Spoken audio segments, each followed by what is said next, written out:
इस बात से भी जरा सा भी शक नहीं है और गुंजाइश नहीं कि भारत पहलगाम हमले का बदला लेगा। लेकिन इस जवाबी हमले का तरीका क्या होगा, टाइमिंग क्या होगी और टारगेट क्या होंगे, यह तय करने का काम प्रधानमंत्री नरेंद्र मोदी ने भारतीय सेना पर छोड़ दिया। इससे यह भी क्लियर मैसेज मिल रहा है कि जो भी एक्शन होगा वो बहुत ही तगड़ा होने वाला है और उसी लाइन के मुताबिक रहने वाला है जिसका संकेत खुद प्रधानमंत्री दे चुके हैं, यानी कि पहलगाम के गुनहगारों को पाताल से भी खोजकर सजा दी जाएगी। टारगेट लिस्ट लॉक हो चुकी है और यह तय हो चुका है कि पहलगाम का प्रतिशोध लिया जाए और वो प्रतिशोध ऐसा होगा कि दुनिया याद रखेगी। लश्कर-ए-तैयबा का फाउंडर और चीफ है हाफिज सईद, लश्कर का डिप्टी चीफ सैफुल्लाह कसूरी भी टारगेट पर है और चर्चा है कि हाफिज के साथ ही लश्कर-ए-तैयबा के हेडक्वार्टर पर भी टारगेट लॉक हो चुका है। लश्कर के मेन आतंकी ठिकाने पाकिस्तान के पंजाब, लाहौर और मुरीद के इलाके में है। तो माना जा रहा है कि टारगेट लिस्ट में पहला नाम इंटरनेशनल टेररिस्ट हाफिज सईद का है। लेकिन बड़ा सवाल यह है कि अगर हाफिज के ठिकाने पर भारत का टारगेट अटैक हुआ तो वो कैसा होगा। तो पहला ऑप्शन पाकिस्तान में घुसकर टारगेट अटैक होगा, जैसा कि ओसामा बिन लादेन के खात्मे के लिए अमेरिका ने किया था। भारत के पैरा स्पेशल फोर्सेस या मार्कुस कमांडो सीक्रेट ऑपरेशन के जरिए हाफिज का खात्मा कर सकते हैं। दूसरा ऑप्शन विकल्प अपने ही देश में बैठकर टारगेट अटैक किया जाए, जैसा कि इजराइल ने हमास और हिजबुल्लाह की टॉप लीडरशिप को खत्म करने के लिए किया था। इसके लिए लंबी दूरी की मिसाइल से लेकर हवाई हमले तक का विकल्प हो सकता है।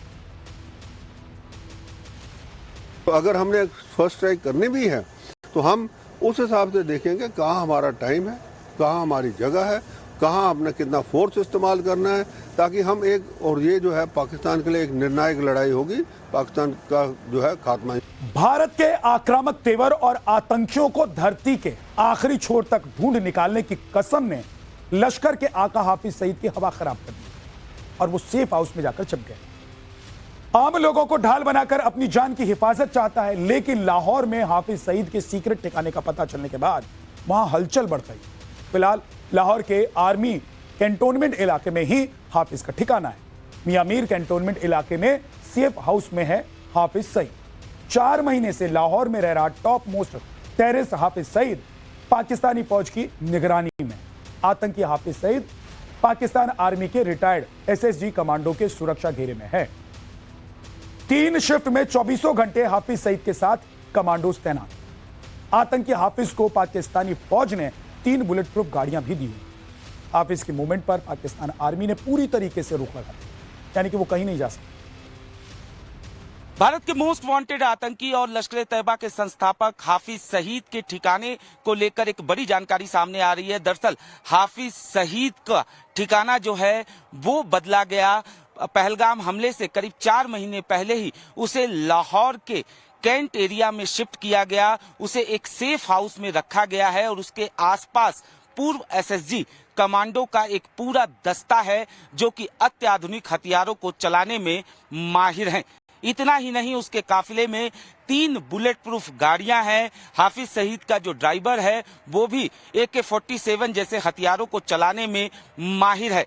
भारत के कड़े तेवर के बाद हाफिज सईद के मूवमेंट पर भी रोक लगाई गई है। जिस तरीके से आतंकियों के खिलाफ भारत सरकार के कड़े तेवर सामने आए, उसके बाद बाकायदा हाफिज सईद को ये हिदायत दी गई है, उसे ये कहा गया है कि वो अपनी जगह से कहीं न निकले। निश्चित तौर पर जिस तरीके से पहलगाम में आतंकी हमला हुआ, उसके बाद से ही हाफिज सईद की सुरक्षा जो है और ज्यादा बढ़ा दी गई है। उसे लाहौर के कैंट इलाके में जिस जगह रखा गया है वहां पर पाकिस्तान आर्मी के 4 कोर कमांडो जो हैं वो भी रहते हैं। यानी साफ तौर पे समझा जा सकता है कि किस तरीके से हाफिज सईद को बेहद सुरक्षित जगह पर रखा गया है, एक सेफ हाउस में। इतना ही नहीं, उसके साथ जो लोग हैं उसे बाकायदा एक कोड नेम भी दिया गया है। उस हाफिज सईद को ताया नाम का एक कोड नेम दिया गया है और साफ तौर पे जो उसके साथ जो तमाम सुरक्षा कर्मी हैं उन्हें कई तरह के निर्देश भी दिए गए हैं। पाकिस्तान अपने आतंकियों और उनके आकाओं को जितना चाहे इधर उधर शिफ्ट कर दे, उन्हें बंकर में छुपा दे या किसी और सेफ हाउस में रख दे, उन्हें बचा पाने का प्लान अब पाकिस्तान को नहीं सूझ रहा, क्योंकि भारत भी अमेरिका या इजराइल की स्टाइल में पाकिस्तान की जमीन पर छुपे हुए आतंकियों और उनके आकाओं का खात्मा कर सकता है, क्योंकि भारत के पास भी उस तरह के घातक हथियार मौजूद हैं जिनका इस्तेमाल अमेरिका और इजराइल ने अपने दुश्मनों के खात्मे के लिए किया, फिर चाहे वो ड्रोन हो, गाइडेड मिसाइल हो या फिर बंकर बस्टर बम। वैसे भी वाघा बॉर्डर से लाहौर की दूरी करीब 27 किलोमीटर है, तो हाफिज सईद का आतंकी ठिकाना पल भर में तबाह हो सकता है। ब्रह्मोस मिसाइल के बारे में आपको बताता हूं। यह एक सुपरसोनिक क्रूज मिसाइल है। वाघा से लाहौर की दूरी करीब 27 किलोमीटर की है। ब्रह्मोस मिसाइल 25 से 30 किलोमीटर की रेंज इसकी पलक झपकते ही तय कर लेती है। ब्रह्मोस मिसाइल सुखोई 30 MKI विमान से लॉन्च हो सकती है और ब्रह्मोस मिसाइल को 300 किलोग्राम विस्फोटक से हमले में महारत हासिल है, यानी कि सक्षम है 300 किलो विस्फोटक ले जाने। रैम्पेज मिसाइल हवा से जमीन पर मार करने वाली ये मिसाइल है।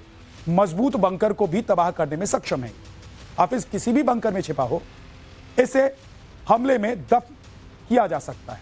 रैम्पेज मिसाइल सुखोई 30 MKI और MiG-29K और जगुआर से लॉन्च हो सकती है। इसके बाद नंबर है हेरोइन ड्रोन का। हेरोइन मार्क 2 ड्रोन का सैटेलाइट लिंक इसे 36 घंटे तक लगातार उड़ान भरने की ताकत देती है। ये ड्रोन ब्लोज यानी कि बियॉन्ड लाइन ऑफ साइट तकनीक से लैस है, यानी कि इसे देश के किसी भी कोने से ऑपरेट करके किसी भी इलाके की निगरानी की जा सकती है। ये ड्रोन लंबी दूरी पर मौजूद टारगेट पर लेजर से निशाना साध लेता है और फिर मिसाइल की मदद से टारगेट को ध्वस्त किया जा सकता है। ये ड्रोन कई तरह के हथियार ले जाने में सक्षम है।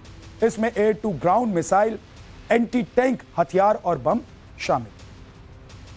और इसके अलावा MQ-9 रीपर ड्रोन, हेलफायर मिसाइलों से लेस है ये MQ-9 reaper drone. Laser guided बमों से भी ये लेस है MQ-9 रीपर ड्रोन। इस किलर ड्रोन को सटीक हमले के लिए उपयुक्त माना जाता है। बिना किसी जान माल का नुकसान करते हुए इस ड्रोन से सीक्रेट ऑपरेशन को अंजाम दिया जाता है। आपको बता दें कि अमेरिका ने 2020 में ईरान के जनरल कासिम सुलेमानी को ड्रोन हमले से निशाना बनाकर इसी तरीके से मार गिराया। भारत ने जो संकल्प लिया है उसे दुनिया भर के ज्यादातर देशों का समर्थन हासिल, जिस पर आर्मी, BSF, IB से लेकर रॉ समेत सभी खुफिया एजेंसियों की नजर है और कभी भी उन्हें मिट्टी में मिलाया जा सकता है। बदले की लिस्ट में दूसरा नाम है इंटरनेशनल आतंकी मसूद अजहर का। मसूद अजहर आतंकी संगठन जैश ए मोहम्मद का सरगना है। 2019 पुलवामा हमले का मास्टरमाइंड है मसूद अजहर। चर्चा तो यह भी है कि आतंकी संगठन जैश ए मोहम्मद के टेरर ट्रेनिंग कैंप पर भी हमला बोल सकती है सेना। पाकिस्तान के पंजाब के बहावलपुर में है जैश का यह टेरर ट्रेनिंग कैंप। POK में रावलकोट और कोटली में जैश के कई लॉन्च पैड और ट्रेनिंग कैंप एक्टिव हैं। भारत इन पर भी हमला कर सकता है ताकि इनकी आतंकी गतिविधियों को रोका जा सके। POK में आतंकी कैंप पर बमों की बरसात हो सकती है। साथ ही LOC पर लॉन्च पैड पर भारतीय सेना अटैक कर सकती है। इस बात की भी प्रबल संभावना है क्योंकि सीमा पार कई आतंकी ट्रेनिंग कैंप एक्टिव हैं।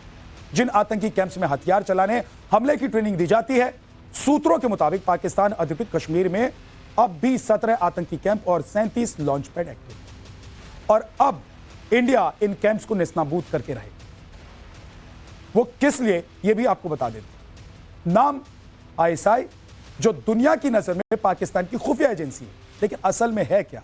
आतंकीय फैक्ट्री है। काम क्या है? आतंकियों को पैसा पहुंचाना, उन्हें पनाह देना और हथियार सप्लाई करना। अब इसका ठिकाना कहां है वो भी आप समझ लीजिए।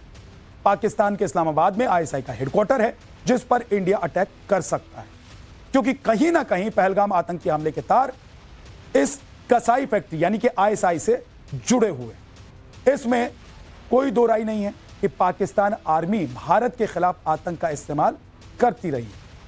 ऐसे में रावलपिंडी में पाकिस्तान सेना प्रमुख का मुख्यालय भी इंडियन आर्मी का बड़ा टारगेट हो सकता है, क्योंकि इसी मुख्यालय से आतंकी प्लान तैयार हो। अगर भारत को इसके पुख्ता सबूत मिल जाते हैं कि पहलगाम आतंकी हमले के पीछे आसिम मुनीर का हाथ है, तो इस बार पक्का इलाज होना भी तय है। भारत और पाकिस्तान के बीच बढ़ रहे तनाव के बीच में किसी की यदि चर्चा है तो वह पाकिस्तान के army chief general Asim Munir की है कि आखिर वो कहां है, किस गुमनाम जगह पर पाकिस्तान ने उन्हें सुरक्षित बताया हुआ है। बता दें कि आसिम मुनीर पाकिस्तान के 17वें आर्मी चीफ हैं। इससे पहले वो आईएसआई के भी चीफ रह चुके हैं और फिलहाल कहां हैं, यह एक बड़ा सवालिया निशान बनकर सामने आ रहा है। जानकारी के मुताबिक वह रावलपिंडी में पाकिस्तान आर्मी के हेडक्वार्टर्स में हो सकते हैं। वहीं अन्य सूत्रों से यह भी जानकारी मिल रही है कि वह बहलवानपुर और कुवेता के मिलिट्री कमांड सेंटर्स में भी मौजूद हो सकते हैं, जो कि जंगी हालात के बीच में एक अहम स्पॉट और स्ट्रेटेजिक पॉइंट भी माना जाता है।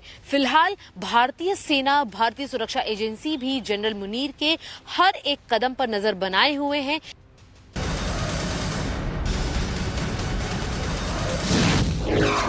वक्त की बड़ी खबर भारत पाकिस्तान बॉर्डर से सामने आ रही है। भारत के डर से पाकिस्तान के बैसा गांव खाली करा लिया गया है। भारत के प्रतिशोध के डर से पाकिस्तान ने बैसा गांव को खाली कराया है। बताया जा रहा है कि करीब पिछले 5 दिनों से गांव के अंदर अजान तक नहीं हुई है और इसकी बड़ी वजह है भारत का एक्शन जो होने वाला है पाकिस्तान के खिलाफ। टाइम्स ऑफ नव भारत की टीम इस वक्त भारत के आखिरी गांव आरएस पूरा सेक्टर में मौजूद है। यहाँ पर लोगों को पूरा भरोसा है कि पहलगाम हमले के बाद भारत पाकिस्तान को मुंहतोड़ जवाब देने वाला है। लेकिन दूसरी ओर हम आपको तस्वीरें दिखाएंगे भारत के आखिरी गांव बैसा की, जहां पर पूरी तरह से सन्नाटा छाया हुआ है। जी हाँ, बिल्कुल यहाँ से कुछ मीटर्स की दूरी पर आपको बैसा गांव नजर आएगा, जो पाकिस्तान का आखिरी गांव है। टाइम्स ऑफ नव भारत के दर्शकों को बता दें कि ये पाकिस्तान का आखिरी गांव बैसा है, जो कुछ ही मीटर्स की दूरी पर से शुरू होता है। लेकिन अब वहां पर हलचल न के बराबर है, शून्य हलचल है। और हमने दिखाया कि किस तरह से पाकिस्तान ने अपने किसानों को कह दिया है कि खेतों को हाथ ना लगाएं, फसलों को ना काटें। उसी तरह से अब पूरे के पूरे गांव भी खाली कर दिए गए हैं। अब पाकिस्तान को इस बात का डर सता रहा है कि किस तरह से भारत अपनी पूरी तैयारी में है, तो इसीलिए उसने अपने आखिरी गांवों को भी खाली करवा दिया है। मस्जिद से लगातार वहां पर नमाज भी अदा की जाती थी और अजान भी सुनाई देती थी, और ये दिन में 5 बार होता था। लेकिन यहाँ के गांव वाले बताते हैं कि अब ऐसी किसी तरह की ना आवाज सुनाई देती है ना ही हलचल दिखाई पड़ती है। सरपंच साहब से बात करेंगे। सरपंच साहब, आप इस तरफ आइए और बताइए पहले हमें कि वहां पर बैसा गांव में, जो आखिरी गांव है पाकिस्तान का, वहां पर क्या हलचल होती थी पहले? मैम देखो, जब नॉर्मल यहाँ था तो तब ये अजान से लेकर अगर कोई गांव में कोई सब्जी बेचने वाला भी आता था तो उसकी आवाज़ भी यहाँ तक पहुँचती थी, क्योंकि ये स्पीकर आजकल छोटे ऑटो पे स्पीकर लगे होते हैं और दूर दूर तक आवाज़ ये सुनाई देती थी। तो ये सारी जो पिछले 1 हफ्ते से ये कोई भी आवाज़ जो है, ना तो अजान की आवाज़ सुनाई दे रही है और ना ही कहीं दिन में कितनी बार पढ़ी जाती थी नमाज? 5 बार जो है नमाज ये अपने मस्जिद में पढ़ते थे।